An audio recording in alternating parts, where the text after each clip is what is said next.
شروع اللہ کا نام لے کر جو بڑا مہربان نہایت رحم والا ہے۔ الف لام را، یہ ایک پر نور کتاب ہے، اس کو ہم نے تم پر اس لیے نازل کیا ہے کہ تم لوگوں کو اندھیروں سے نکال کر روشنی کی طرف لے جاؤ، یعنی ان کے پروردگار کے حکم سے عزت والے خوبیوں والے مالک کے راستے کی طرف، یعنی اس اللہ کے راستے کی طرف کہ جو کچھ آسمانوں اور زمین میں ہے سب اسی کا ہے۔ اور ان کافروں کے لیے عذاب شدید کی وجہ سے تباہی اور بربادی مقدر ہے، جو آخرت کے مقابلے میں دنیاوی زندگی کو پسند کرتے اور لوگوں کو اللہ کے راستے سے روکتے اور اس میں کجی چاہتے ہیں۔ یہ لوگ بڑے دور کی گمراہی میں ہیں، اور ہم نے کوئی پیغمبر نہیں بھیجا مگر وہ اپنی قوم کی زبان بولتا تھا تاکہ انہیں احکام الہی کھول کھول کر بتا دے۔ پھر اللہ جسے چاہتا ہے گمراہ رہنے دیتا ہے اور جسے چاہتا ہے ہدایت دیتا ہے، اور وہ غالب ہے، حکمت والا ہے۔ اور ہم نے موسیٰ کو اپنی نشانیاں دے کر بھیجا کہ اپنی قوم کو تاریکیوں سے نکال کر روشنی میں لے جاؤ اور ان کو اللہ کے دن یاد دلاؤ، اور اس میں ان لوگوں کے لیے جو صابر و شاکر ہیں نشانیاں ہیں۔ اور جب موسیٰ نے اپنی قوم سے کہا کہ اللہ نے جو تم پر مہربانیاں کی ہیں ان کو یاد کرو، جبکہ اس نے تم کو فرعون کی قوم سے رہائی بخشی، وہ لوگ تمہیں برے برے عذاب دیتے تھے اور تمہارے بیٹوں کو مار ڈالتے تھے اور تمہاری لڑکیوں کو زندہ رہنے دیتے تھے، اور اس میں تمہارے پروردگار کی طرف سے بڑی آزمائش تھی۔ اور جب تمہارے پروردگار نے تم کو آگاہ کیا کہ اگر شکر کرو گے تو میں تمہیں زیادہ دوں گا، اور اگر ناشکری کرو گے تو یاد رکھو کہ میرا عذاب بھی سخت ہے۔ اور موسیٰ نے صاف صاف کہہ دیا کہ اگر تم اور جتنے اور لوگ زمین میں ہیں سب کے سب ناشکری کرو تو بھی اللہ بے نیاز ہے، قابل تعریف ہے۔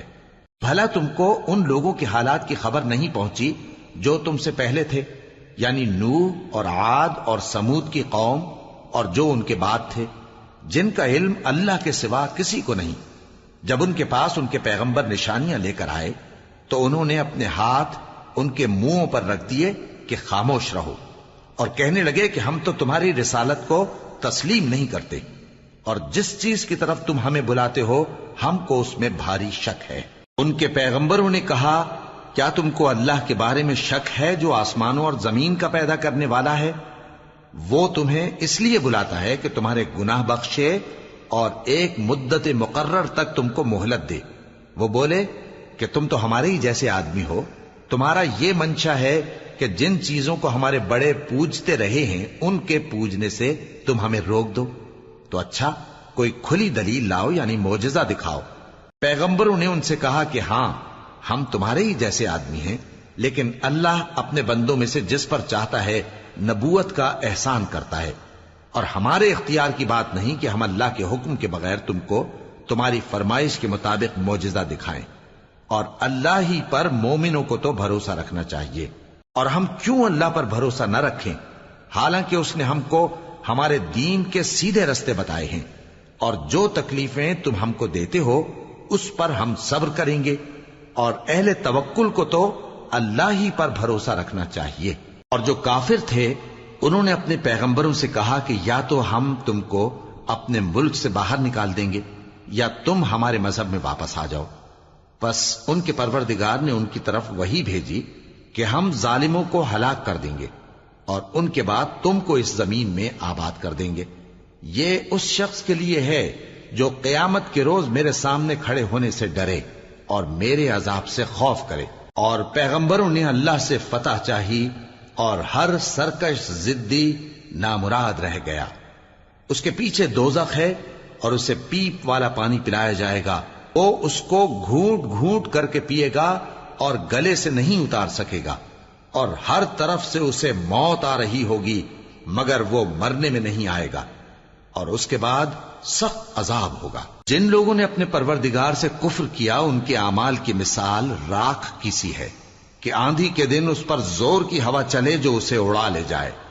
اسی طرح جو کام وہ کرتے رہے ان پر ان کو کچھ قابو نہ ہوگا۔ یہی تو پرلے سرے کی گمراہی ہے۔ کیا تم نے نہیں دیکھا کہ اللہ نے آسمانوں اور زمین کو تدبیر سے پیدا کیا ہے؟ اگر وہ چاہے تو تم کو نابود کر دے اور تمہاری جگہ نئی مخلوق پیدا کر دے۔ اور یہ اللہ کو کچھ بھی مشکل نہیں۔ اور قیامت کے دن سب لوگ اللہ کے سامنے کھڑے ہوں گے تو غریب پیروکار بڑے بن بیٹھنے والوں سے کہیں گے کہ ہم تو تمہارے پیرو تھے، کیا تم اللہ کا کچھ عذاب ہم پر سے دفع کر سکتے ہو؟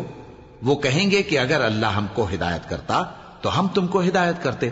اب ہم گھبراہٹ ظاہر کریں یا صبر کریں ہمارے حق میں برابر ہے، کوئی جگہ رہائی کی ہمارے لیے نہیں ہے۔ اور جب حساب کتاب کا کام فیصل ہو چکے گا تو شیطان کہے گا جو وعدہ اللہ نے تم سے کیا تھا وہ تو سچا تھا، اور جو وعدہ میں نے تم سے کیا تھا وہ جھوٹا تھا، اور میرا تم پر کسی طرح کا زور نہیں تھا۔ ہاں، میں نے تم کو گمراہی اور باطل کی طرف بلایا تو تم نے جلدی سے اور بے دلیل میرا کہنا مان لیا۔ تو آج مجھے ملامت نہ کرو، اپنے آپ ہی کو ملامت کرو۔ نہ میں تمہاری فریاد رسی کر سکتا ہوں اور نہ تم میری فریاد رسی کر سکتے ہو۔ میں اس بات سے انکار کرتا ہوں کہ تم پہلے مجھے شریک بناتے تھے۔ بے شک جو ظالم ہیں ان کے لیے درد دینے والا عذاب ہے۔ اور جو ایمان لائے اور عمل نیک کرتے رہے وہ بہشتوں میں داخل کیے جائیں گے جن کے نیچے نہریں بہہ رہی ہیں۔ اپنے پروردگار کے حکم سے وہ ہمیشہ ان میں رہیں گے، وہاں وہ ہر ملاقات پر ایک دوسرے کو سلام کہیں گے۔ کیا تم نے نہیں دیکھا کہ اللہ نے کلمہ طیبہ کی کیسی مثال بیان فرمائی ہے؟ وہ ایسی ہے جیسے پاکیزہ درخت جس کی جڑ مضبوط ہو اور شاخیں آسمان میں پھیلی ہوں۔ وہ اپنے پروردگار کے حکم سے ہر موقع پر پھل لاتا ہو، اور اللہ لوگوں کے لیے مثالیں بیان فرماتا ہے تاکہ وہ نصیحت حاصل کریں۔ اور ناپاک بات یعنی غلط عقیدے کی مثال ناپاک درخت کی سی ہے کہ وہ زمین کے اوپر ہی سے اکھیڑ کر پھینک دیا جائے، اس کو ذرا بھی قرار و ثبات نہیں۔ اللہ مومنوں کے دلوں کو صحیح اور پکی بات سے دنیا کی زندگی میں بھی مضبوط رکھتا ہے اور آخرت میں بھی رکھے گا۔ اور اللہ بے انصافوں کو گمراہ کر دیتا ہے، اور اللہ جو چاہتا ہے کرتا ہے۔ کیا تم نے ان لوگوں کو نہیں دیکھا جنہوں نے اللہ کے احسان کو ناشکری سے بدل دیا اور اپنی قوم کو تباہی کے گھر میں لا اتارا، یعنی دوزخ میں، کہ سب ناشکرے اس میں داخل ہوں گے اور وہ برا ٹھکانہ ہے۔ اور ان لوگوں نے اللہ کے شریک مقرر کیے کہ لوگوں کو اس کے رستے سے گمراہ کریں۔ کہہ دو کہ چند روز فائدے اٹھا لو، آخر کار تم کو دوزخ کی طرف لوٹ کر جانا ہے۔ اے پیغمبر، میرے مومن بندوں سے کہہ دو کہ نماز پڑھا کریں، اور اس دن کے آنے سے پیشتر جس میں نہ اعمال کا سودا ہوگا اور نہ دوستی کام آئے گی، ہمارے دیے ہوئے مال میں سے پوشیدہ اور علانیہ خرچ کرتے رہیں۔ اللہ ہی تو ہے جس نے آسمانوں اور زمین کو پیدا کیا اور آسمان سے مے برسایا، پھر اس سے تمہارے کھانے کے لیے پھل پیدا کیے اور کشتیوں اور جہازوں کو تمہارے زیر فرمان کیا تاکہ وہ سمندر میں اس کے حکم سے چلیں، اور نہروں کو بھی تمہارے زیر فرمان کیا، اور سورج اور چاند کو تمہارے لیے کام میں لگا دیا کہ دونوں دن رات ایک ڈگر پر چل رہے ہیں، اور رات اور دن کو بھی تمہاری خاطر کام میں لگا دیا، اور جو کچھ تم نے مانگا سب میں سے تم کو عنایت کیا۔ اور اگر اللہ کے احسان گننے لگو تو شمار نہ کر سکو، مگر لوگ نعمتوں کا شکر نہیں کرتے۔ کچھ شک نہیں کہ انسان بڑا بے انصاف ہے، ناشکرا ہے۔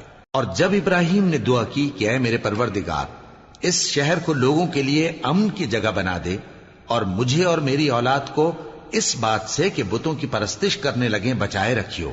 اے پروردگار، انہوں نے بہت سے لوگوں کو گمراہ کیا ہے، سو جس شخص نے میرا کہا مانا وہ میرا ہے، اور جس نے میری نافرمانی کی تو بخشنے والا ہے، مہربان ہے۔ اے پروردگار، میں نے اپنی اولاد ایک وادی میں جہاں کھیتی نہیں، تیرے عزت و ادب والے گھر کے پاس لا بسائی ہے۔ اے پروردگار، تاکہ یہ نماز پڑھیں، سو تو لوگوں کے دلوں کو ایسا کر دے کہ ان کی طرف جھکے رہیں، اور ان کو میووں سے روزی دیتے رہنا تاکہ تیرا شکر کریں۔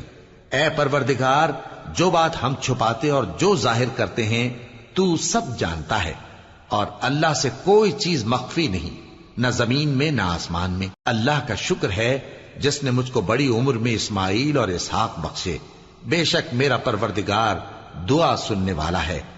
اے پروردگار، مجھ کو ایسی توفیق عنایت کر کہ نماز پڑھتا رہوں، اور میری اولاد کو بھی یہ توفیق بخش۔ اے پروردگار، میری دعا قبول فرما۔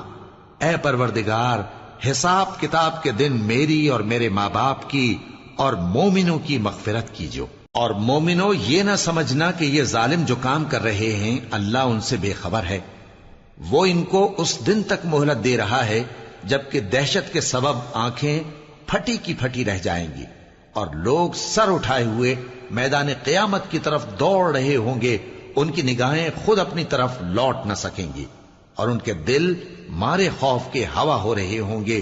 اور لوگوں کو اس دن سے آگاہ کر دو جب ان پر عذاب آ جائے گا، تب ظالم لوگ کہیں گے کہ اے ہمارے پروردگار ہمیں تھوڑی سی مہلت عطا کر تاکہ ہم تیری دعوت توحید قبول کریں اور تیرے پیغمبروں کے پیچھے چلیں۔ تو جواب ملے گا، کیا تم پہلے قسمیں نہیں کھایا کرتے تھے کہ تم کو اس حال سے جس میں تم ہو زوال نہیں ہوگا؟ اور جو لوگ اپنے آپ پر ظلم کرتے تھے تم ان کے مکانوں میں رہتے تھے اور تم پر ظاہر ہو چکا تھا کہ ہم نے ان لوگوں کے ساتھ کس طرح کا معاملہ کیا تھا، اور تمہارے سمجھانے کے لیے مثالیں بیان کر دی تھیں۔ اور انہوں نے بڑی بڑی تدبیریں کی اور ان کی سب تدبیریں اللہ کے ہاں لکھی ہوئی ہیں، گو وہ تدبیریں ایسی غضب کی تھیں کہ ان سے پہاڑ بھی ٹل جائیں۔ تو ایسا خیال نہ کرنا کہ اللہ نے جو اپنے پیغمبروں سے وعدہ کیا ہے وہ اس کے خلاف کرے گا، بے شک اللہ زبردست ہے، بدلہ لینے والا ہے۔ جس دن یہ زمین دوسری ہی زمین بنا دی جائے گی اور آسمان بھی بدل دیے جائیں گے اور سب لوگ اللہ کے سامنے نکل کھڑے ہوں گے جو یکتا ہے، بڑا زبردست ہے۔ اور اس دن تم گناہگاروں کو دیکھو گے کہ زنجیروں میں جکڑے ہوئے ہیں، ان کے کرتے تارکول کے ہوں گے اور ان کے چہروں کو آگ لپٹ رہی ہوگی، یہ اس لیے کہ اللہ ہر شخص کو اس کے اعمال کا بدلہ دے۔ بے شک اللہ جلد حساب لینے والا ہے۔ یہ قرآن لوگوں کے نام اللہ کا پیغام ہے تاکہ ان کو اس سے ڈرایا جائے اور تاکہ وہ جان لیں کہ وہی اکیلا معبود ہے اور تاکہ اہل عقل نصیحت حاصل کریں۔